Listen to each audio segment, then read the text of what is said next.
결혼한 지 얼마 되지 않아 제우스는 또 다른 여자를 납치했습니다. 그것도 인간의 공주를 순백색 황소의 등에 태워서. 그리고 그 공주의 아버지는 가족을 모두 잃었습니다. 어둠이 내리고 별이 뜨는 밤, 전기수야화가 시작됩니다. 올림포스 궁전이었습니다. 헤라와의 결혼 축제가 끝난 지 얼마 되지 않았습니다.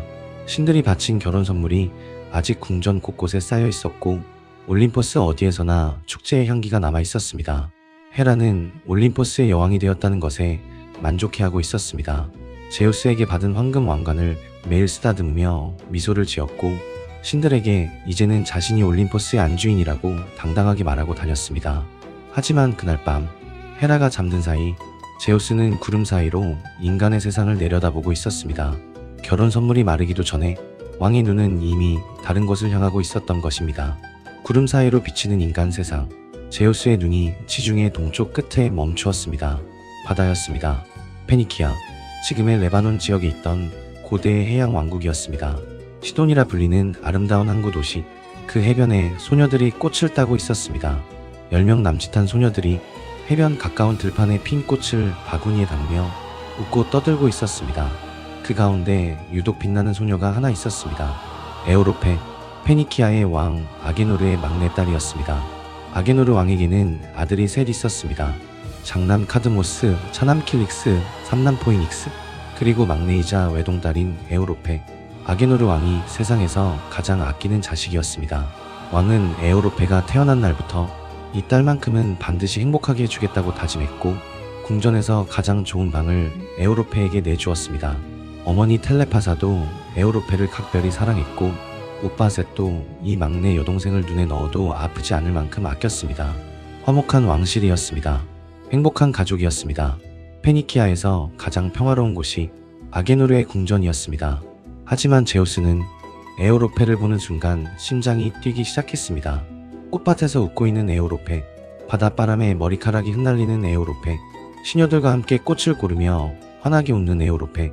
제우스는 그 모습에서 눈을 뗄 수가 없었습니다. 에오로페가 꽃을 꺾을 때마다, 허리를 숙일 때마다, 웃을 때마다 제우스의 심장은 점점 더 빠르게 뛰었습니다. 헤라의 얼굴은 이미 사라져 있었습니다. 결혼 서약도 올림포스의 축제도 아무것도 기억나지 않았습니다. 구름 아래 저 꽃밭의 소녀만이 제우스의 온 세상이었습니다. 그런데 문제가 있었습니다. 헤라, 결혼한 지 얼마 되지 않았습니다. 올림포스의 여왕, 질투의 여신, 들키면 끝이었습니다. 헤라의 질투가 얼마나 무서운지는 레토의 이야기에서 이미 들려드렸습니다. 하지만 제우스는 단 한순간도 망설이지 않았습니다. 변신하기로 했습니다. 헤라가 모르게, 인간의 눈에 띄지 않게. 그 결혼 서약은 신에게도 아무 의미가 없었습니다. 제우스가 선택한 모습은 황소였습니다. 그냥 황소가 아니었습니다. 온몸이 눈보다 하얀 순백색, 털 한 올에도 잡티 하나 없었습니다. 마치 눈으로 빚어낸 조각 같았습니다. 목덜미의 근육은 힘이 있으면서도 우아했고 등은 넓고 부드러워서 마치 앉으라고 만들어 놓은 것 같았습니다. 뿔은 보석을 깎아놓은 듯 투명하게 빛났고 그 빛이 햇살을 받으면 무지개처럼 반짝거렸습니다. 숨결에서는 크로커스 꽃의 향기가 흘러나왔고 입에서 뿜는 숨은 따뜻하고 달콤했습니다. 눈은 깊고 순했으며 마치 슬픔이 담겨있는 것 같기도 했고 사랑이 담겨있는 것 같기도 했습니다. 걸음은 비단 위를 걷는 것처럼 부드러웠습니다. 세상에서 가장 아름다운 짐승이었습니다. 어떤 소녀라도 이 황소를 보면 두려움보다 먼저 감탄이 나올 것이었습니다. 만져보고 싶다는 생각이 절로 들 것이었습니다. 그것이 제우스의 계산이었습니다. 아름다움으로 경계를 무너뜨리는 것, 순함으로 의심을 지우는 것. 하지만 그 온순한 눈 뒤에는 올림포스의 왕이 숨어 있었습니다. 제우스는 황소의 모습으로 아게노르 왕의 솥대 사이에 슬며시 섞여 들어갔습니다. 아무도 눈치채지 못했습니다. 소들조차 이 황소가 신이라는 것을 몰랐습니다. 해변의 꽃밭, 에오로페가 시녀들과 함께 꽃을 따고 있었습니다. 바닷바람이 머리카락을 흩날렸고 햇살이 꽃잎 위에서 반짝이고 있었습니다. 에오로페는 이날 보라색 크로커스 꽃과 하얀 백합을 따서 바구니에 가득 담고 있었습니다. 시녀들과 웃고 장난치고 평화로운 오후를 보내고 있었습니다. 그때 에오로페의 눈에 무언가가 들어왔습니다. 솥대 사이에서 유독 빛나는 소가 한 마리 있었습니다. 순백색, 다른 소들과는 완전히 달랐습니다. 다른 소들이 흙과 풀 냄새를 풍기고 있을 때 그 소에게서는 달콤한 꽃향기가 났습니다. 에우로페가 시녀들에게 말했습니다. 저 소 좀 봐. 시녀들도 감탄했습니다. 저렇게 아름다운 소는 처음 본다고. 에우로페는 호기심에 천천히 다가갔습니다. 한 발, 두 발, 조심스럽게. 황소는 도망가지 않았습니다. 오히려 에우로페 앞에서 풀밭에 엎드렸습니다. 배를 보이며 순한 눈으로 올려다보았습니다. 마치 나를 만져달라는 듯이. 에우로페가 웃었습니다.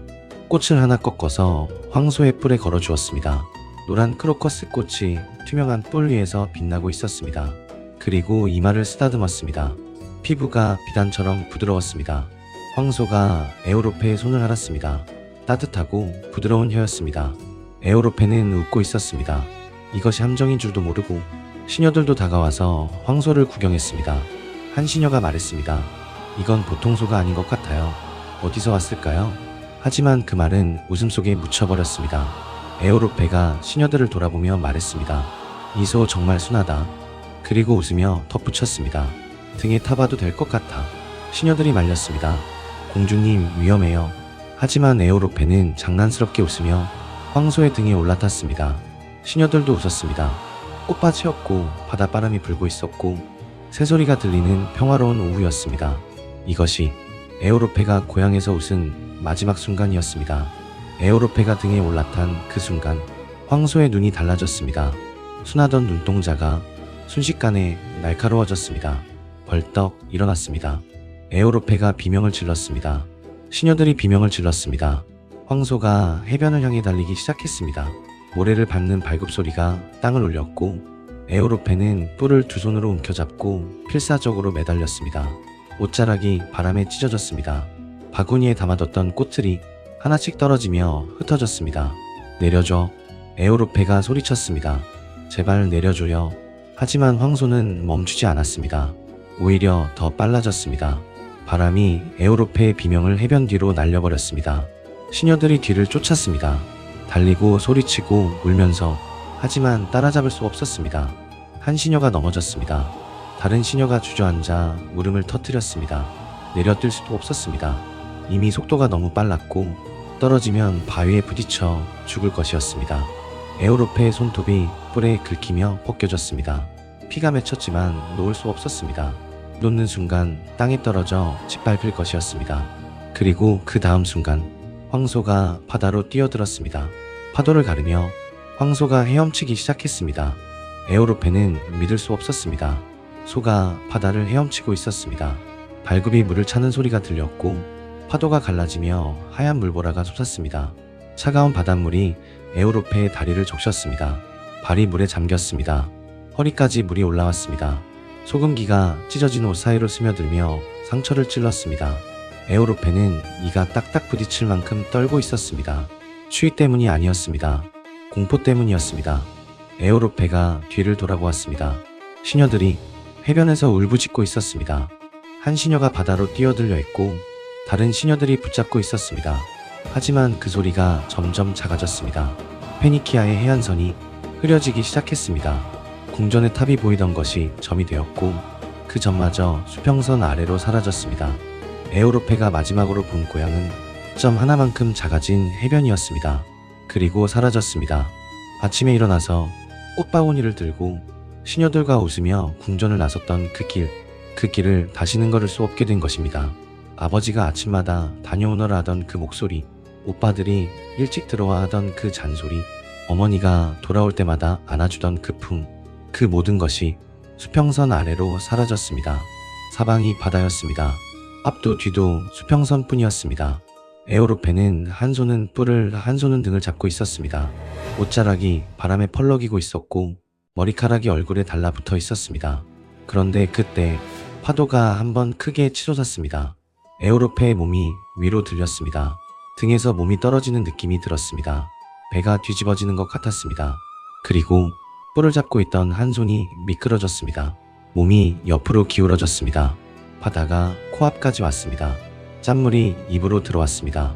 코로도 들어왔습니다. 에우로페가 기침을 했습니다. 숨이 막혔습니다. 비명을 지르려 했지만 물이 목구멍을 막았습니다. 다시 필사적으로 뿔을 움켜잡았습니다.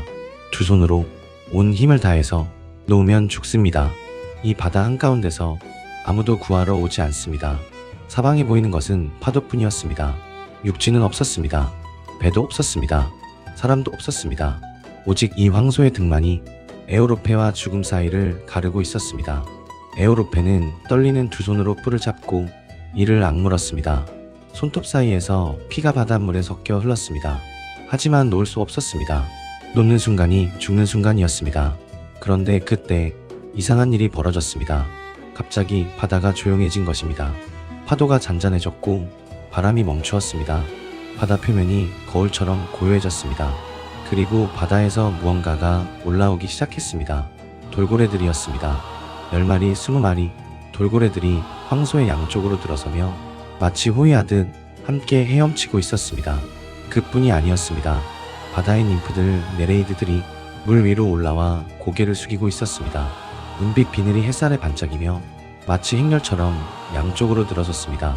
그들의 얼굴에는 경애가 서려 있었습니다. 바다의 ним프들이 고개를 숙일 존재, 그것은 보통 짐승이 아니라는 뜻이었습니다.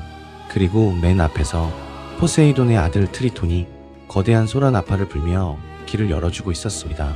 나팔 소리가 바다 위를 울렸습니다. 마치 왕의 행차를 알리는 것처럼 파도가 스스로 갈라지며 길을 만들었습니다. 바다가 이 황소에게 경의를 표하고 있었습니다. 에오로페의 눈이 커졌습니다. 이건 에오로페의 목소리가 떨리기 시작했습니다. 이건 소가 아니야. 그 순간 에오로페는 깨달았습니다. 자기가 짐승이 아니라 신에게 붙잡혀 있다는 것을. 그리고 그 깨달음은 공포를 더 깊게 만들었습니다. 짐승이면 도망칠 수라도 있습니다. 빈틈을 노려서 뛰어내릴 수라도 있습니다. 하지만 신이면 도망칠 곳이 없습니다. 이 바다 위에서도 저 무태 내려서도 세상 어디에서도 에오로페는 울기 시작했습니다. 하지만 소리를 낼 수 없었습니다. 바람이 울음을 삼켜버렸습니다. 눈물이 바다에 떨어졌습니다. 아버지, 오빠들, 에오로페는 아침에 꽃을 따던 그 손으로 지금은 황소의 뿔을 잡고 있었습니다. 그 손에 걸려있던 크로커스 꽃은 이미 바다에 떨어져 사라진 뒤였습니다. 뿔을 잡은 손이 하얗게 질려 있었습니다. 에오로페는 그렇게 울면서 바다를 건넜습니다. 해가 움직이고 있었습니다. 아침에 시작된 여행이 아직 끝나지 않았습니다. 에오로페의 입술은 소금기로 말라 있었고 손은 뿔에 달라붙어 펴지지 않았습니다. 하지만 놓을 수 없었습니다. 놓으면 끝이었습니다. 바람만이 에오로페의 곁을 지키고 있었습니다. 얼마나 지났을까요? 저 멀리 수평선 위로 섬 하나가 떠올랐습니다. 처음에는 구름인 줄 알았습니다. 하지만 가까이 갈수록 산이 보이고 해안선이 보이고 나무들이 보이기 시작했습니다. 크레타 섬이었습니다. 황소가 속도를 늦추기 시작했습니다. 파도가 잔잔해지며 해변의 모래가 가까워졌습니다. 에오로페는 떨리는 몸으로 낯선 섬을 바라보았습니다. 낯선 해변, 낯선 나무, 낯선 바위, 낯선 공기, 바람의 냄새도 달랐고 파도 소리도 달랐습니다. 여기는 페니키아가 아니었습니다. 고향은 바다 건너편, 얼마나 먼지도 모르는 바다 건너편, 다시는 돌아갈 수 없는 곳이 되어 있었습니다. 에오로페는 아무 말도 할 수 없었습니다. 눈물조차 마른 뒤였습니다. 크레타의 해변, 황소가 모래 위로 올라왔습니다. 발굽이 모래를 밟는 소리가 났습니다. 그리고 에오로페를 조심스럽게 내려놓았습니다. 에오로페는 모래 위에 주저앉았습니다. 다리에 힘이 없었습니다. 온몸이 젖어 있었고 옷은 찢어져 있었으며 손톱 사이에는 피가 말라 있었습니다. 눈물 자국이 얼굴에 남아 있었습니다. 황소의 모습이 변하기 시작했습니다. 하얀 털이 빛으로 녹아내렸습니다. 뿔이 공기 속으로 사라졌습니다. 네 다리가 두 다리로 바뀌었습니다. 빛이 폭발하듯 퍼져나갔습니다. 에오로페가 두 손으로 눈을 가렸습니다. 모래 위에 주저앉은 채로 빛에 눈이 멀 것 같았습니다. 이윽고 빛이 거쳤습니다. 에오로페가 천천히 손을 내렸습니다. 그리고 올려다보았습니다. 그 자리에 황금 왕관을 쓴 거대한 남자가 서 있었습니다. 어깨가 산처럼 넓었고 눈에서는 빛이 흘렀습니다. 한 손에는 번개가 들려 있었습니다. 남자가 입을 열었습니다. 두려워하지 마라. 목소리가 하늘을 울렸습니다. 땅이 미세하게 흔들렸습니다. 나는 제우스, 올림포스의 왕이다. 에오로페의 무릎이 꺾였습니다. 그대로 모래 위에 엎드렸습니다. 경악, 공포, 경외, 모든 감정이 뒤섞여 있었습니다. 제우스가 에우로페 앞에 선물을 내려놓았습니다. 첫 번째는 목걸이였습니다. 대장장이 신 헤파이스토스가 직접 만든 것으로 이 목걸이를 건 사람은 영원히 젊음과 미모를 잃지 않는다고 했습니다. 두 번째는 탈로스, 크레타 섬을 하루에 3번 돌며 지키는 거대한 청동 거인이었습니다. 세 번째는 라이라프스, 쫓으면 반드시 잡아내는 명견이었습니다. 그리고 네 번째는 던지면 절대 빗나가지 않는 창이었습니다. 제우스가 말했습니다. 너는 이 섬의 여왕이 될 것이다. 에우로페에게 선택권은 없었습니다. 신이 결정한 것을 인간이 거부할 수는 없는 것이었습니다. 에우로페는 고개를 들어 바다 쪽을 바라보았습니다. 수평선이 보였습니다. 그 너머에 페니키아가 있을 것입니다. 아버지가 지금쯤 자기를 찾고 있을까요? 오빠들이 해변을 뒤지고 있을까요? 어머니가 울고 있을까요? 하지만 에우로페는 알고 있었습니다. 자기가 돌아갈 수 없다는 것을. 올림포스의 왕이 데려온 여자가 어떻게 다시 돌아갈 수 있겠습니까? 에우로페는 고개를 돌려 크레타의 땅을 바라보았습니다. 이곳이 이제부터 자기가 살아야 할 곳이었습니다. 세월이 흘렀습니다. 에우로페는 크레타의 첫 여왕이 되었습니다. 크레타의 백성들은 에우로페를 존경했습니다. 신이 직접 데려온 여인이라 하여 경외심을 가지고 대했습니다. 제우스와의 사이에서 세 아들을 낳았습니다. 첫째, 미노스. 훗날 크레타의 가장 위대한 왕이 되는 인물입니다. 강력한 해군을 이끌고 지중해를 지배하게 됩니다. 둘째, 라다만티스. 죽어서 저승의 심판관이 됩니다. 죽은 자들의 죄와 벌을 공정하게 판결하는 역할이었습니다. 셋째, 사르페돈. 니키아의 왕이 되어 영웅으로 이름을 남깁니다.